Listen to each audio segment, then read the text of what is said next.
So let's take this picture of this man, right? Opinion of him. Now let's put him next to a beautiful woman.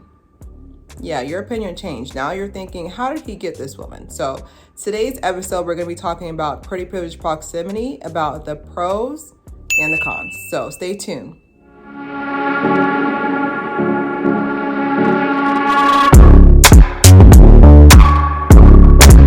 All right, thank you for joining me. And so we are continuing our pretty privilege series, and I still have my Christmas tree up.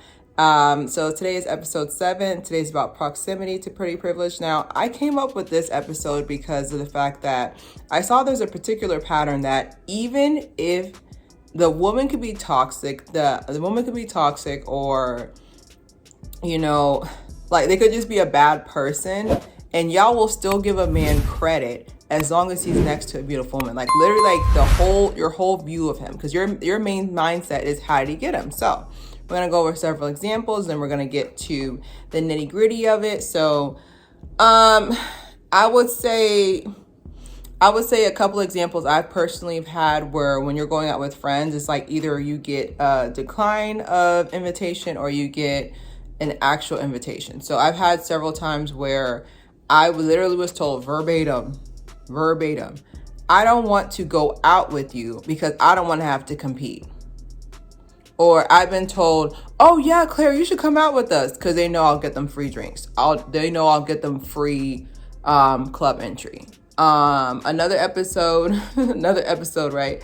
Men gain respect from the beautiful woman. Workplace as well. I've also noticed too at workplace, like investors are more likely to invest money, and I wouldn't say invest money, but they're more likely to pay attention to you if you have a beautiful woman on staff, or if you have a charity as well. I've noticed that like you'll have a charity foundation, and if the woman's beautiful, people are more likely to donate higher amounts. Or if you have a beautiful woman on staff, people are more likely to take your business seriously.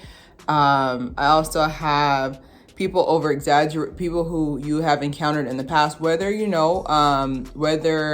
romantic or friendship, like they'll tend to have a level of over exaggerating your relationship with them. And that can be easily like someone like, oh, well, we used to talk. I said, good morning, sir. Did not say anything else to you. Or vice versa. Yeah, me and so-and-so go way back. No, we don't. To the back of the aisle in Walmart. Like, we don't go back. I have a back, you have a back. We don't go back. But like people have a tendency to over exaggerate like your relationship with them. So we're going to get to the main point, is that everyone feels like your beauty needs to serve a purpose. So you need to do something with it. Like I told you guys before, I am 5'10", and I feel like I've had it where people will come up to me, and I argued with somebody, and he was older, like a baby boomer, and argue and be like, no, I don't play basketball.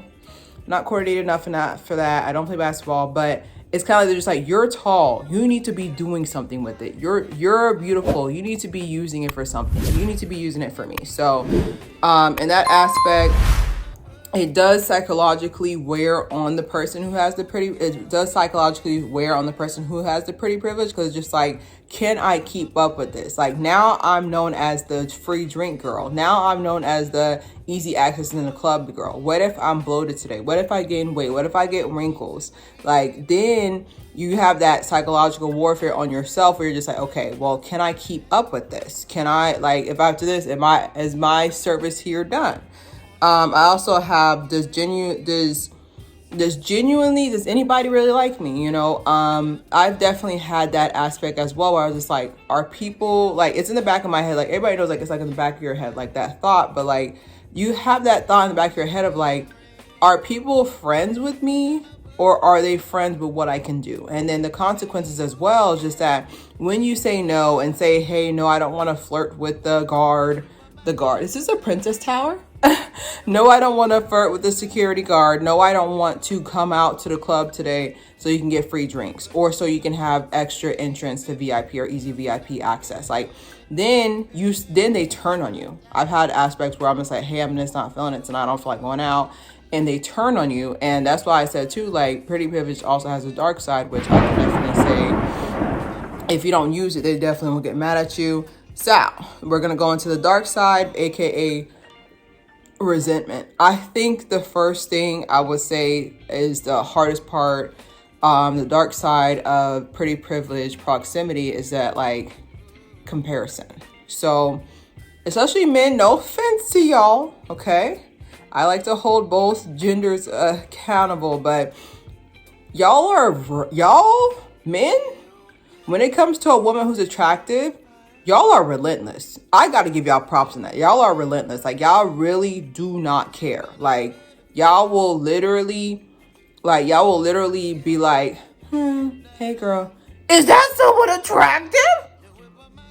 Ooh, out the way. Like literally, put your headphones out for that one. But literally, like, I've seen men unapologetically, or you'll start working at a place and so like all of a sudden all these men have found their voice. Like, can you imagine you've been working at a place of work for years and no one has said anything. No one doesn't really talk to you, As soon as an attractive woman comes, all of a sudden everybody just talks. Everybody's just talkative. Everybody knows how to talk. Like, everybody knows how to speak. And the special treatment, like, literally that's the dark side, I would say, of proximity, is the special treatment, because like people are going to go out of their way to make you know that you're attractive through their actions. They don't even have to say anything, but like, oh, how do, like the number one question I get to is like, how do you know you're attractive? I was like, you shouldn't have to ask that question. You shouldn't have to. Like, when you're attractive, you naturally will get positive things happening to you. Now, that doesn't exempt you from life's hardness, but you definitely have positive things happen to you. Like, you have to just pay attention. This is where I say too, it's just like, the opposite is when they don't invite you to parties. Like, social media is a good and a bad thing. Because back in the day, if no one invites you to a party, you just didn't know. You just didn't know. You just didn't know that you weren't invited to a party. But like that, I can definitely say like it stings when someone doesn't invite you to a party and then you see them like gallivanting on Snap, or you see them popping it up on the Facebook. Ooh, the Facebook. Someone's a millennial. But like I think that's like the hardest part, is not like, that's like the dark side of pretty privilege, is just that they don't want to be compared. And to me, honestly, like, I respect them for it, because my thing is, let's say I'm trying to interview for a job and someone over there is, I told you guys I'm in accounting, but I'm not a CPA yet. And somebody over there is a CPA. I'm not inviting you to the mixer so you can so you can overtalk me. I'm not going to invite you to the mixer either. So I don't get mad at them. But this is where my next point is the arguing. I would say the biggest thing is the arguing, like arguing about if you have pretty privilege or not. Like, it's such an awkward topic to speak about. That's why I made the series, because I feel like it's such an awkward topic to speak about, because people will argue with you and be like, you don't even have pretty privilege without the makeup on. That's their voice. You don't have pretty privilege without the makeup on, or you don't have pretty privilege without filter. This is going to sound very mean, but I'm going to say it. No one's arguing with a not conventionally attractive person. Okay? No one's going to argue with them. Like, what I mean by that is like, no one's going to come like, oh, well, I don't think I'm attractive. You right, you ugly as heck. Like, there's no way you're going to sit there and do that. So for you to sit there and argue with somebody, you're cementing the fact that they're attractive. You're cementing the fact that they're attractive by saying that. And I think, I don't know, I'm just at the point where it's just like, that proximity to pretty privilege is so powerful. Like, look at the experience of when you're in the place, when you're with them and when you're not with them. And that proximity to privilege is so powerful. Like, why do you think these billionaires go to, well, at the time, why do you think these billionaires go to Victoria's Secret to shop? Doesn't make it the Victoria's Secret show to shop. They want top tier, and that's the one thing I can definitely say. I'm not happy about the body maintenance that they make them have. But one thing that's for sure, Victoria's Secret models, the face card don't ever decline. It is a requirement. The face card has to be on point. And they purposely do that because they know to other men, it's going to look like they have, okay, well, you must have some type of game, or you must have some type of money, because they know attractive women usually go with people for money. And they're going to look at you completely different. So our solution, we're at our 10-minute mark. I would definitely say the solution is I feel like a lot of people don't have discernment. Like every day, people are praying for big boobs and big butt too. You need to pray for discernment. Discernment is literally walking around like Clark Kent and you can see through everyone. And what I mean by this is like you cannot take things personal. So in that same aspect, like you not taking things personal is you're not going to be invited to every party when you're attractive, and then vice versa. It's funny because like simultaneously in the same space, you're going to be invited to every party because they know being next to you, they are going to get a different level of attention. And it's true. Like I can definitely tell you, like I said, like I'm 5'10", y'all already know I used to model in my teens, early 20s. And it's a complete, like you can tell people treat you completely different because you're attractive. And then if you're a model, you have model potential, like no rules don't apply. Hey, we're closed. No, they're not. Hey, dang, I don't have enough money to pay for this drink. So here's a drink for free. Oh my God.